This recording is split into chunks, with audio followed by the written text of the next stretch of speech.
बाबा एक दिन कुश्ती में हार गए थे। जी सही सुना आपने। ये साई सच्चरित्र में 5वें अध्याय में 35 नंबर पेज पर लिखा हुआ है। मोहिउद्दीन तंबोजी एक पहलवान रहता था शिरडी में, जिसके साथ बाबा का किसी विषय पर मतभेद हुआ। फलस्वरूप दोनों में कुश्ती हुई, उसमें बाबा हार गए। उसके बाद बाबा ने अपना जो पोशाक है और रहन सहन में परिवर्तन कर दिया। बाबा एक कपनी पहनने लग गए, सर पे कपड़ा ढकने लग गए और लंगोट पहनने लग गए, और आसन और शयन के लिए टाट का इस्तेमाल करने लग गए। मैंने ये बात सबसे पहले आपको क्यों कही, क्योंकि हमें जब हम साई सच्चरित्र पढ़ेंगे तब हमें बाबा की सारी चीजें पता चलेंगी। हम आज तक केवल बाबा मानव रूप में है थे हमारे साथ में, तो हमने जो वृद्धापन था उनका वृद्धपन शरीर, उस समय की चीजें हमने जानी है आज तक, उनके चमत्कार जो भी। हम उनकी भक्ति भी करते तो भी वृद्धावस्था की जो भी मूर्ति है, जो भी फोटो है उसमें। लेकिन जो बाबा की बचपन की बातें हैं, जब वो जवान हुए, वे सारी बातें श्री साई सच्चरित्र में लिखी हुई है। तो ये 5वां अध्याय है। 5वें अध्याय में बहुत सी जानकारियां दी गई है, जैसे कि चांद पाटिल जी, आपने फिल्मों में और कई जगह पे, सीरियल में, बस सब जगह पे ये सुनी है आपने चांद पाटिल जी की कहानी। फिर भी मैं आपसे कहता हूँ, बेसिक चीजें मैं बताऊंगा 5वें अध्याय की। एक चांद पाटिल नामक मुस्लिम युवमन थे, मतलब पैसे वाले थे। वो धूप गांव के रहने वाले थे। उनकी घोड़ी खो जाती है, चांद पाटिल जी की घोड़ी खो जाती है। तो चांद पाटिल जी ढूंढ ढूंढ के एक जंगल में चले जाते।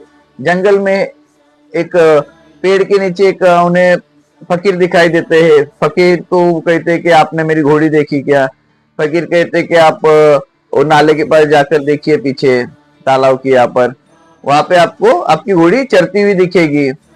फिर वो चिलम की बातें करते हैं बाबा उनको। चिलम के लिए अग्नि वो जमीन में से निकालते हैं, पानी जमीन में से निकालते हो कपड़ा गीला करने के लिए। वो चमत्कार देखकर चांद पाटिल जी को लगता है कि ये कोई साधारण मानव नहीं है। वो बात है इसमें 5वें अध्याय में। दूसरा है नीम वृक्ष के नीचे जो आप जाते हो, जो गुरुस्थान आप कहते हैं समाधि मंदिर के पीछे, वहां पे चरण पादुकाएं रखी गई है। वे चरण पादुकाएं हमारे श्री स्वामी समर्थ जी के बातों से रखी गई है। स्वामी समर्थ जी ने, जो कृष्णा जी करके उनके भक्त थे, वो स्वामी समर्थ जी के बहुत बड़े भक्त थे, लेकिन वो शिरडी भी आया करते थे। लेकिन एक दिन ऐसा होता है कि स्वामी समर्थ जी, श्री स्वामी समर्थ जी उनके स्वप्न में आते हैं और कहते हैं कि ये चरण पादुका जी, मेरे चरण पादुका की जो पूजन है वो अभी तुम शिरडी में ही करो, यहाँ पे मत आइएगा। आजकल मेरा आसन वही है, शिरडी में ही है, मैं वहीं पे रहता हूँ। और बाबा भी उन्हें यही कहते कृष्णा जी को, आप वहां पे क्यों जा रहे हो? अभी तो मैं यहीं पे हूँ, मैं स्वयं ही श्री स्वामी समर्थ जी का रूप हूँ। तुम यहीं पे पादुका रखिए और यहीं पे पूजन कीजिए। फिर 1834 में वो वहां पे पादुकाएं रखी गई और उसका पूजन आज भी होता है। आप जब भी नीम वृक्ष के समाधि मंदिर के पीछे आओगे तो नीम वृक्ष के वहां पे वो पादुका रखी गई है, गुरुस्थान की यहाँ पर। इसमें और भी लिखा है कि एक जो भक्त थे, उन्होंने 2 शादियां की, लेकिन उनके एक भी संतान नहीं हुई। फिर उनके जो घर वाले थे, वो एक बाबा के भक्त थे, उन्होंने उनको कहा कि तुम बाबा के दर्शन करके आओ, फिर शायद तुम्हें संतान प्राप्ति होगी। वे जाते हैं, बाबा के दर्शन करते हैं और उनको संतान की प्राप्ति होती है। वो है इसमें। फिर आता है अपना तेल का, जो तेल से दिए जलाए गए थे। ऐसा होता है कि बाबा को आदत थी, हर रोज शाम को दिए जलाते थे। उनको रोशनी चाहिए, मतलब जैसे दिवाली होती है वैसे उनको रोजाना द्वारका माई में दिए जलते हुए देखना चाहिए रहते। तो वो डेली जो मारवाड़ी जो लाला लोग थे, उनसे वो लिया करते थे तेल जाकर। एक दिन वो दुकानदार सब बोलते हैं कि भाई आज तो अपन हम लोग देंगे नहीं, आज हम लोग बाबा को देंगे ही नहीं। हाँ, ऐसा उन लोग एक साजिश रचते और एक भी दुकानदार बाबा को तेल नहीं देता। बाबा क्या करते हैं, आते हैं द्वारका माई में, फिर उनको भी अभी गुस्सा तो सबको आएगा, भगवान को भी बुरा तो लगता है, लेकिन भगवान क्या, अभी उनके लिए सब एक ही जैसे, तो वो भी क्या कुछ बोलते नहीं किसी को। लेकिन जो उनका क्रोध होता है, जो उनके बर्तन में थोड़ा सा जो तेल होता है ना, क्रोध में बाबा वो तेल पी जाते हैं और पानी पीते हैं, उसके ऊपर पानी मिला के पीते हैं, फिर उसे क्या करते हैं वो वापस उसमें बर्तन में निकालते हैं और उसमें और पानी मिलाकर सब दिए जलाते हैं। तो वो जो उनका क्रोध और अहंकार नहीं लेना और क्रोध, ये सब छोड़ देते हैं और उससे जो निकली थी आस्था उनकी, से पानी के दिए के चमत्कार आपको देखने को मिले। और भी है इसमें बहुत सी जानकारियां है, तो मैं ये आपको पढ़ के भी सुना रहा हूँ। और कहीं आपको ऐसा लगेगा कि मैं ठीक से पढ़ नहीं रहा हूँ, तो मैं क्या करता हूँ, पता है क्या मैं कैसे पढ़ रहा हूँ, बुक में पेज लाइव ऐसा पढ़ता हूँ, उसमें पेज के साथ में मैंने कैमरा रखा है बुक के पास। तो आपको अगर ऐसा लगता है कि ये बोलने में हिचकिचा रहा है, मेरे पास इतना समय नहीं है कि धीरे धीरे बोलेगा, मैं धीरे धीरे सुनता रहूं, तो आप उसे वीडियो को स्क्रॉल कीजिएगा या तो स्क्रीनशॉट लीजिएगा, और स्क्रीनशॉट में आप जब समय मिलेगा तब पढ़िएगा, या तो जब मैं बोल मेरी बातें सुनिएगा, या तो फिर आप खुद ही पढ़ लीजिएगा। मैं साई सच्चरित्र की जो किताब है, ये समाधि मंदिर में ही, समाधि मंदिर के पीछे बाजू यहाँ पे ग्रंथालय है साईं बाबा का, वहां से लाया हूं। तो आपकी मर्जी, क्योंकि मैं सच कहूँ क्या, मैं हिंदी माध्यम से इतना पढ़ा नहीं, तो कहीं कहीं पे मैं बोलने में हिचकिचाऊंगा, या तो फिर जो संस्कृत के श्लोक आते वहां पे थोड़ा हिचकिचाऊंगा, और मुझसे यदि कुछ बोलने में गलती होती है तो मुझे क्षमा कीजिएगा। और आपका प्यार इसी प्रकार मेरे साथ रखिएगा, उससे देखिएगा, सुनिएगा जब आपको समय हो। मैं ये नहीं कह रहा हूँ कि अभी देखो, क्योंकि वीडियो बहुत बड़ा रहेगा, और आजकल के दौड़ते हुए जिंदगी में हमारे पास समय नहीं होता किसी के पास कि भाई इतना आधा घंटा एक एक घंटे का वीडियो देखूं। तो जब आपके पास समय होगा, आपको लगता है चलो समय आज देख लेते हैं या सुन लेते हैं, आपकी मर्जी। यदि आप अभी सुनोगे तो भी अच्छा है, आप अगर इससे पढ़ भी लेते हो श्री साई सच्चरित्र, तो भी आपको बाबा का आशीर्वाद मिलता है। चलिए अभी विलंब नहीं करता हूँ, वीडियो शुरू करता हूँ। श्री साई सच्चरित्र अध्याय 5। अध्याय 5 में है चांद पाटिल की बारात के साथ श्री साई बाबा का पुनरागमन, अभिनंदन तथा श्री साई शब्द से संबोधित अन्य संतों से भेंट, वेशभूषा व नित्य कार्यक्रम, पादुकाओं की कथा, मोहिद्दीन के साथ कुश्ती, मोहिद्दीन का जीवन परिवर्तन, जल का तेल में रूपांतर, मिथ्या गुरु जोहर अली। जैसा गत अध्याय में कहा गया है, मैं अब श्री साई बाबा की शिरडी से अंतर्धान होने के पश्चात उनका शिरडी में पुनः किस प्रकार आगमन हुआ इसका वर्णन करूंगा। चांद पाटिल की बारात के साथ पुनः आगमन। जिला औरंगाबाद, निजाम स्टेट के धूप गांव में चांद पाटिल नामक एक धनवान मुस्लिम रहते थे। जब वे औरंगाबाद जा रहे थे तो मार्ग में उनकी घोड़ी खो गई। 2 मास तक उन्होंने उसकी खोज में घोर परिश्रम किया, परंतु उसका कहीं पता न चल सका। अंत में वे निराश होकर उसकी जीन को पीठ पर लटकाए औरंगाबाद को लौट रहे थे। तब लगभग 14 मील चलने के पश्चात उन्होंने एक आम्र वृक्ष के नीचे एक फकीर को चिलम तैयार करते देखा, जिसके सर पर एक टोपी, तन पर कफनी और पास में एक सटका था। फकीर के बुलाने पर चांद पाटिल उनके पास पहुंचे। जिन देखते ही फकीर ने पूछा, यह जिन कैसी? चांद पाटिल ने निराश के स्वर में कहा, क्या कहूँ, मेरी एक घोड़ी थी, वह खो गई है और यह उसी की जिन है। फकीर बोले, थोड़ा नाले की ओर भी तो ढूंढो। चांद पाटिल नाले के समीप गए तो अपनी घोड़ी को वहां चरते देखकर उन्हें महान आश्चर्य हुआ। उन्होंने सोचा कि फकीर कोई सामान्य व्यक्ति नहीं, वरन कोई उच्च कोटि का मानव दिखलाई पड़ता है। घोड़ी को साथ लेकर जब वे फकीर के पास लौटकर आए, तब तक चिलम भरकर तैयार हो चुकी थी। केवल 2 वस्तुओं की और आवश्यकता रह गई थी, एक तो चिलम सुलगाने के लिए अग्नि और दूसरा साफी को गीला करने के लिए जल। फकीर ने अपना चिमटा भूमि पर घुसेड़कर ऊपर खींचा तो उसके साथ एक प्रज्वलित अंगार बाहर निकला और वह अंगार चिलम पर रखा गया। फिर फकीर ने सटके से जो कि बलपूर्वक जमीन पर प्रहार किया तो ही वहां से पानी निकलने लगा और उसने साफी को भिगोकर चिलम को लपेट दिया। इस प्रकार सब प्रबंध कर फकीर ने चिलम पी और तत्पश्चात चांद पाटिल को भी दी। यह सब चमत्कार देखकर चांद पाटिल को बड़ा विमर्श हुआ। चांद पाटिल ने फकीर से अपने घर चलने का आग्रह किया। दूसरे दिन चांद पाटिल ने के साथ फकीर उनके घर चला गया और वहां कुछ समय रहा। पाटिल धूपगांव का अधिकारी था।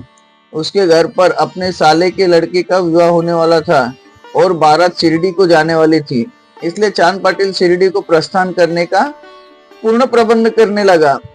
फकीर भी बारात के साथ ही गया। विवाह निर्विघ्न समाप्त हो गया और बारात कुशलता पूर्वक धूपगांव को लौट आई, परंतु फकीर शिरडी में ही रुक गया और जीवन पर्यंत वही रहा। फकीर को साई नाम कैसे प्राप्त हुआ, अब हम सुनेंगे। जब बारात शिरडी में पहुंची तो खंडोबा के मंदिर के समीप मालसापति के खेत में एक वृक्ष के नीचे ठहराई गई। खंडोबा के मंदिर के सामने सब बैलगाड़ियां खोल दी गई और बारात के सब लोग एक एक करके नीचे उतरने लगे। तरुण फकीर को उतरते देख मालसापति ने आओ साई कहकर उनका अभिनंदन किया तथा अन्य उपस्थित लोगों ने भी साई शब्द से ही संबोधित कर उनका आदर किया। इसके पश्चात वे साई नाम से ही प्रसिद्ध हो गए। अब सुनेंगे अन्य संतों से संपर्क।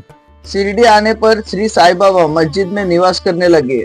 बाबा के शिरडी में आने के पूर्व देवीदास नाम के एक संत अनेक वर्षों से वहां रहते थे। बाबा को वे बहुत प्रिय थे। वे उनके साथ कभी हनुमान मंदिर में और कभी चावड़ी में रहते थे। कुछ समय के पश्चात जानकीदास नाम के एक संत का भी शिरडी में आगमन हुआ। अब बाबा जानकीदास से वार्तालाप करने में अपना बहुत सा समय व्यतीत करने लगे। जानकीदास भी कभी कभी बाबा के स्थान पर चले जाया करते थे और पूर्ण तांबे के श्री गंगागिर नामक एक पारिवारिक वैश्य संत भी बहुधा बाबा के पास आया जाया करते थे। जब प्रथम बार उन्होंने श्री साई बाबा का बगीचा सींचने के लिए पानी ढोते देखा तो उन्हें बड़ा अचंभा हुआ। वे स्पष्ट शब्दों में कहने लगे कि शिरडी परम भाग्यशाली है, जहाँ एक अमूल्य हीरा है जिन्हें तुम इस प्रकार परिश्रम करते हुए देख रहे हो। वे कोई सामान्य पुरुष नहीं है, अपितु यह भूमि बहुत भाग्यशाली तथा महान पुण्य भूमि है। इसी कारण इसे यह रत्न प्राप्त हुआ है। इस प्रकार श्री अक्कलकोट महाराज के एक प्रसिद्ध शिष्य संत आनंदनाथ यवलमाट, जो कुछ शिरडी निवासियों के साथ शिरडी पधारे, उन्होंने भी स्पष्ट कहा, यद्यपि ब्राह्मण दृष्टि से यह साधारण व्यक्ति जैसे प्रतीत होते हैं, परंतु यह सचमुच असाधारण व्यक्ति है। इसका तुम लोगों को भविष्य में अनुभव होगा। ऐसा कहकर वे येवला को लौट गए। यह उस समय की बात है जब शिरडी बहुत साधारण सा गांव था और साईं बाबा छोटी उम्र के थे। अब सुनेंगे बाबा का रहन सहन व नित्य कार्यक्रम। तरुण अवस्था में श्री साईं बाबा ने अपने केस कभी भी नहीं कटाए और वे सदैव एक पहलवान की तरह रहते थे। जब वे राता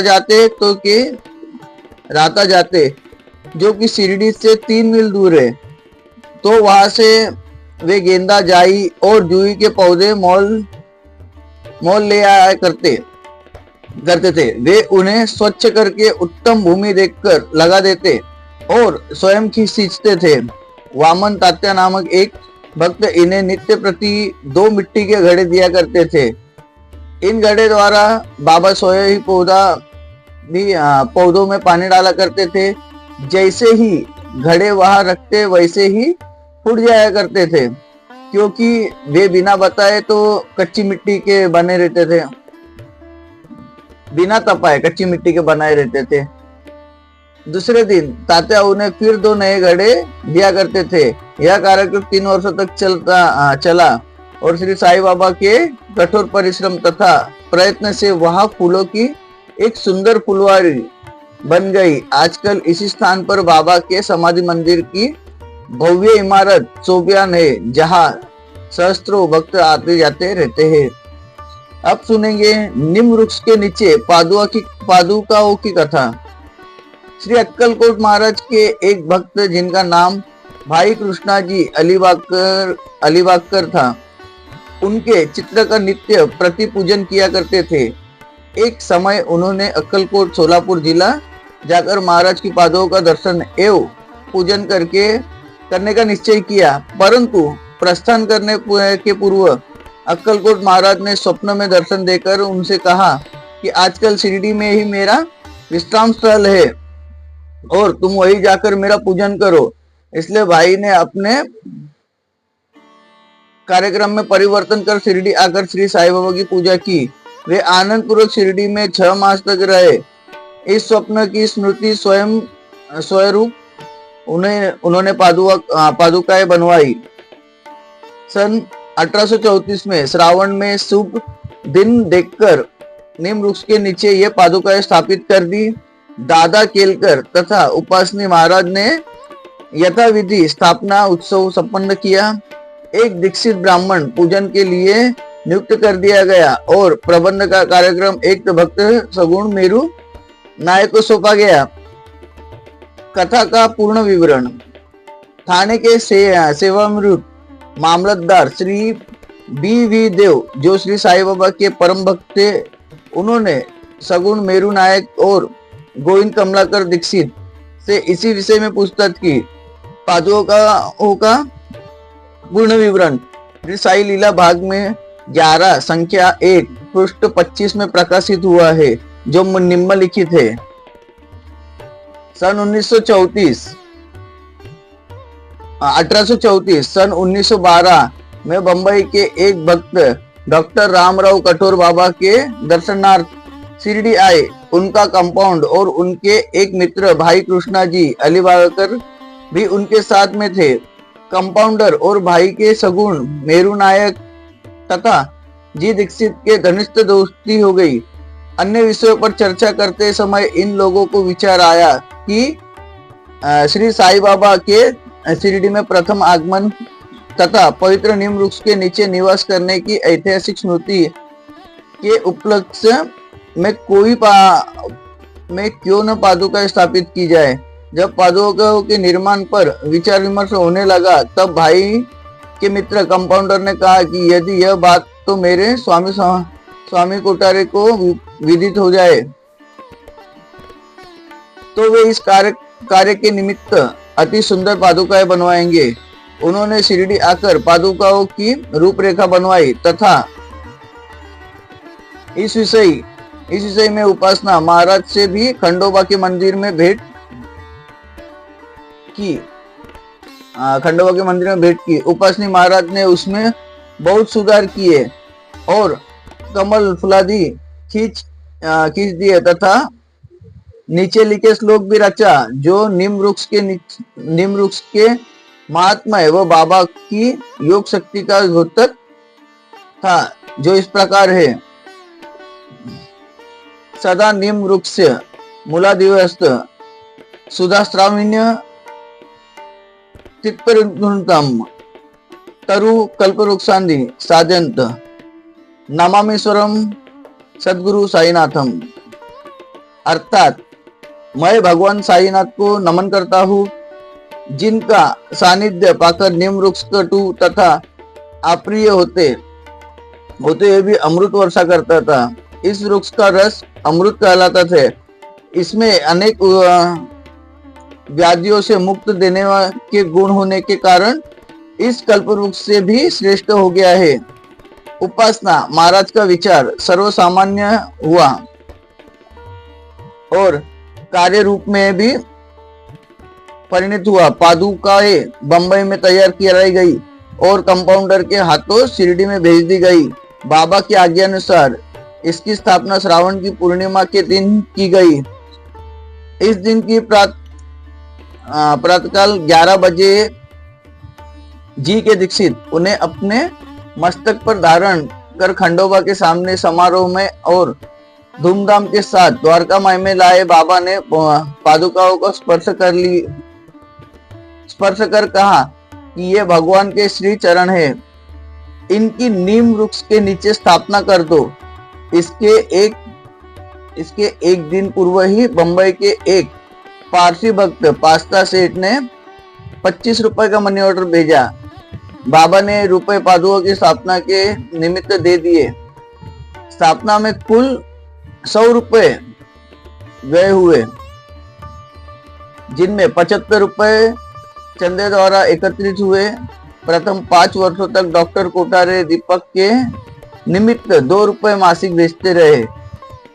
उन्होंने पादुकाओं के चारों ओर लगाने के लिए लोहे की छड़े भी भेजी। स्टेशन से छड़े धोने और छप्पर बनाने का खर्च 7 रुपए 8 आने सगुण मेरू नायक ने दिए। आजकल जाखड़ी नाना पुजारी पूजन करते हैं और सगुण मेरू नायक नवेद अर्पण करते तथा संध्या को दीपक जलाते। भाई कृष्णा जी पहले अक्कलकोट महाराज के शिष्य थे। अक्कलकोट जाते हुए वे सन 1834 में पादुका स्थापना के शुभ अवसर पर शिरडी आए और दर्शन करने के पश्चात जब उन्होंने बाबा से अक्कलकोट प्रस्थान करने की आज्ञा मांगी, तब बाबा कहने लगे, अरे अक्कलकोट में क्या है, तुम वहां व्यर्थ क्यों जाते हो? वहां के महाराज तो यही मैं स्वयं है। यह सुनकर भाई ने अक्कलकोट जाने का विचार त्याग दिया। पादुका स्थापित होने के पश्चात वे बहुधा शिरडी आया करते थे। श्री बीवी देवनाथ में ऐसा लिखा है कि इन सब बातों का विवरण हेमंतपन को विविध नहीं था, अन्यथा वे श्री साई चरित्र में लिखना कभी नहीं भूलते। मोहिउद्दीन तंबोली के साथ कुश्ती और जीवन परिवर्तन। शिरडी में एक पहलवान था जिसका नाम मोहिउद्दीन तंबोली था। बाबा का उससे किसी विषय पर मतभेद हो गया। फलस्वरूप दोनों में कुश्ती हुई और बाबा हार गए। इसके पश्चात बाबा ने अपनी पोशाक और रहन सहन में परिवर्तन कर दिया। वे कपड़े पहनते, लंगोट बांधते और एक कपड़े से सिर ढकते थे। वे आसन तथा शयन के लिए एक टाट का टुकड़ा काम में लाते थे। इस प्रकार फटे पुराने चिथड़े पहनकर वे बहुत संतुष्ट प्रतीत होते थे। वे सदैव यही कहा करते थे कि गरीबी अव्वल बादशाही, अमीरी से लाख सवाई, गरीबों का अल्लाह भाई। गंगागिर को भी कुश्ती से बड़ा अनुराग था। एक समय जब वह कुश्ती लड़ रहा था, तब इसी प्रकार उसको भी त्याग की भावना जागृत हो गई। इसी उपयुक्त अवसर पर उसे देववाणी सुनाई दी, भगवान के साथ खेल के अपना शरीर लगा देना चाहिए। भगवान के साथ खेल में अपना शरीर लगा देना चाहिए। इस कारण वह संसार छोड़ आत्मा अनुभूति की ओर झुक गया। पुनः तांबे के समीप एक मठ स्थापित कर वह अपने शिष्यों सहित वहां रहने लगा। श्री साईं बाबा लोगों से न मिलते और न ही वार्तालाप करते थे। जब कोई उनसे कुछ प्रश्न करता तो वे केवल उतना ही उत्तर देते थे। दिन के समय वे नीम वृक्ष के नीचे विराजमान रहते थे। कभी कभी गांव की मेड़ पर नाले के किनारे एक बबूल वृक्ष की छाया में भी बैठे रहते थे और संध्या को अपनी इच्छा अनुसार कहीं भी वायु सेवन को निकल जाया करते थे। नीम गांव में वे बधुआ बाला साहेब डेंगले के घर जाया करते थे। बाबा श्री बाला साहेब को बहुत प्यार करते थे। उनके छोटे भाई, जिनका नाम नाना साहेब था, के द्वितीय विवाह करने पर भी कोई संतान न थी। बाला साहेब ने नाना साहेब को श्री साई बाबा के दर्शनार्थ शिरडी भेजा। कुछ समय पश्चात उनकी श्री कृपा से नाना साहेब के यहाँ एक पुत्र रत्न हुआ। इसी समय से बाबा के दर्शनार्थ लोगों का अधिक संख्या में आना आरंभ हो गया तथा उनकी कीर्ति भी दूर दूर तक फैलने लगी। अहमदनगर में भी उनकी अधिक प्रसिद्धि हो गई। तभी से नाना साहेब चांदोरकर, केशव चिदंबर तथा अन्य कई भक्तों का शिरडी में आगमन होने लगा। बाबा दिन भर अपने भक्तों से घिरे रहते और रात्रि में जीर्ण शीर्ण मस्जिद में शयन करते थे। इस समय बाबा के पास कुल सामग्री चिलम, तंबाकू, एक टमरेल, एक लंबी कफनी, सिर के चारों ओर लपेटने का कपड़ा और एक सटका था जिसे वे सदा अपने पास रखते थे। सिर पर सफेद कपड़े का एक टुकड़ा वे सदा इस प्रकार बांधते थे कि उसका एक छोर बाएं कान पर से पीठ पर गिरता हुआ ऐसा प्रतीत होता था मानो बालों का जुड़ा हो। हफ्तों तक वे इन्हें स्वच्छ नहीं करते थे। पैर में कोई जूता या चप्पल भी नहीं पहनते थे। केवल एक ताट का टुकड़ा ही अधिकांश दिन में उनके आसन का काम कर देता था। वे एक कौपिन धारण करते और सर्दी से बचने के लिए दक्षिण मुख हो धुनी तापते थे। वे धुनी में लकड़ी के टुकड़े डाला करते थे। अपना अहंकार, इच्छाओं और समस्त किए विषय आसक्तियों में उसकी आहुति दिया करते थे। वे अल्लाह मालिक का सदा उच्चारण किया करते थे। जिस मस्जिद में वे पधारे थे उसमें केवल 2 कमरों के बराबर लंबी जगह थी और यही सब भक्त उनके दर्शन करते रहे। सन 1912 के पश्चात कुछ परिवर्तन हुआ। पुरानी मस्जिद का जीर्णोद्धार हो गया और उसमें एक फर्श भी बनाया गया। मस्जिद में निवास करने के पूर्व बाबा दीर्घकाल तक तकिया में रहे। वे पैरों में घुंघरू बांधकर प्रेम विवलन होकर सुंदर नृत्य व गायन भी करते थे। जल का तेल में परिवर्तन अब सुनेंगे हम। बाबा को प्रकाश से बड़ा अनुराग था। वे संध्या समय दुकानदारों से भिक्षा में तेल मांग लेते थे तथा दीप मालाओं से मस्जिद को सजाकर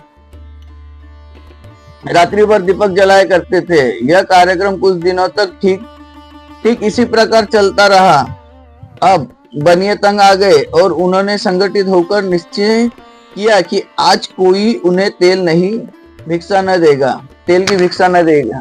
न दे। नित्य नियम अनुसार जब बाबा तेल मांगने पहुंचे तो प्रत्येक स्थान पर उनका नकारात्मक उत्तर से स्वागत हुआ। किसी से कुछ कहे बिना बाबा मस्जिद को लौट आए और सूखी बत्तियां दियों में डाल दी। बनिए तो बड़ा उत्सुक होकर उन पर दृष्टि जमाए हुए थे।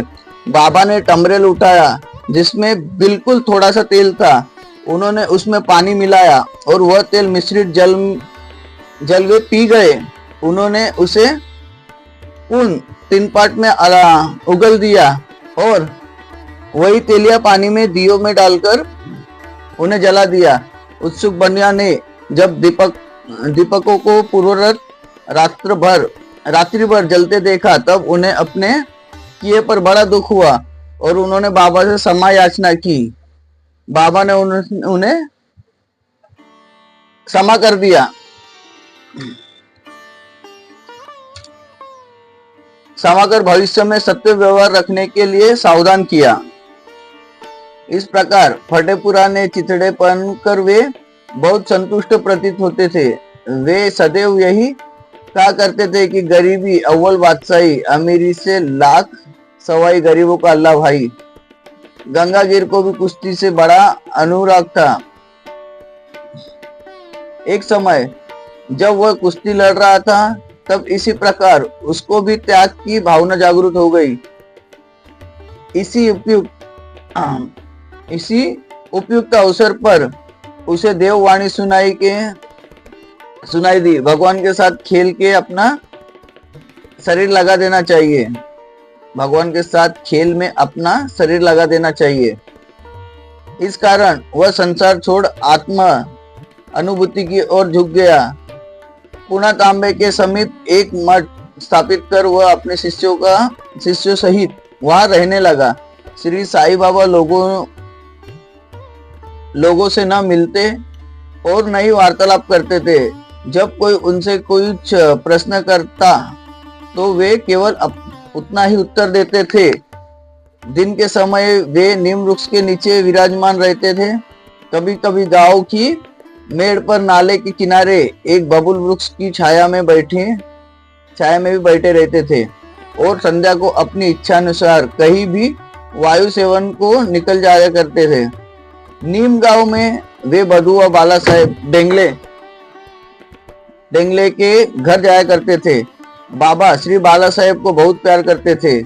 उनके छोटे भाई, जिनका नाम नाना साहेब था, के द्वितीय विवाह करने पर भी कोई संतान न थी।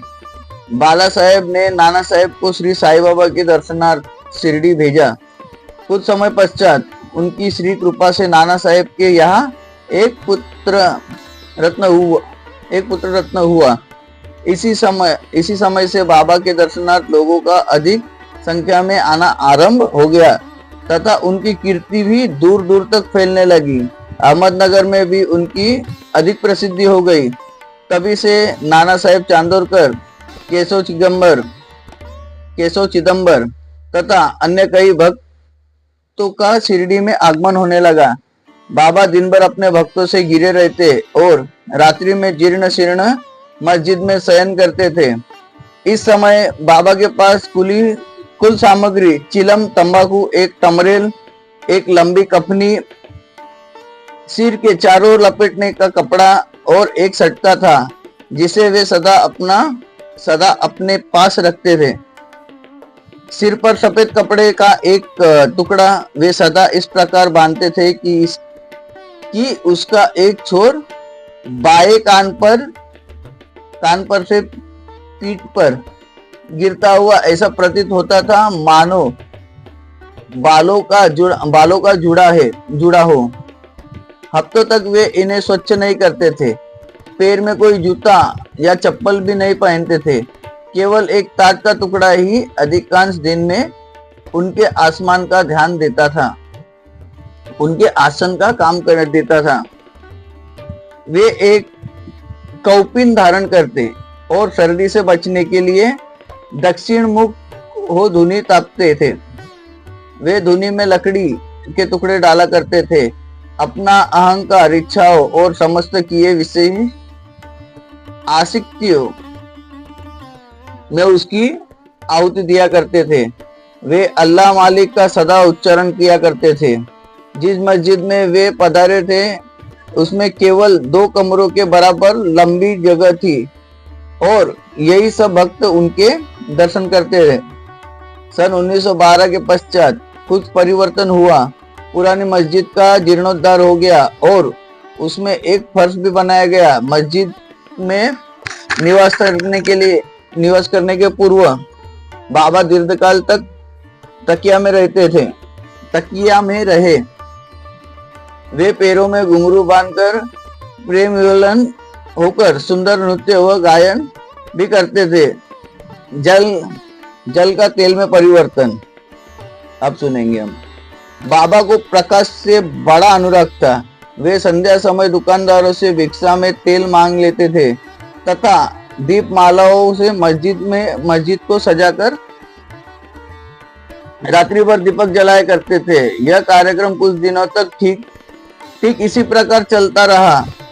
अब बनिए तंग आ गए और उन्होंने संगठित होकर निश्चय किया कि आज कोई उन्हें तेल की भिक्षा न दे। नित्य अनुसार नित्य नियम अनुसार जब बाबा तेल मांगने पहुंचे तो प्रत्येक स्थान पर उनका नकारात्मक उत्तर से स्वागत हुआ। किसी से कुछ कहे बिना बाबा मस्जिद को लौट आए और सूखी बत्तियों दियों में डाल दी, सूखी बत्तियां दियों में डाल दी। बनिया तो बड़ा उत्सुक होकर उन पर दृष्टि जमाए हुए थे। बाबा ने टमरेल उठाया जिसमें बिल्कुल थोड़ा सा तेल था। उन्होंने उसमें पानी मिलाया और वह तेल मिश्रित जल वे पी गए। उन्होंने उसे उन 3 पार्ट में उगल दिया और वही तेलिया पानी में दियों में डालकर उन्हें जला दिया। उत्सुक बनिया ने जब दीपकों को पूर्वरत रात्रि भर जलते देखा तब उन्हें अपने किए पर बड़ा दुख हुआ और उन्होंने बाबा से क्षमा याचना की। बाबा ने उन्हें क्षमा कर दिया। क्षमा कर भविष्य में सत्य व्यवहार रखने के लिए सावधान किया।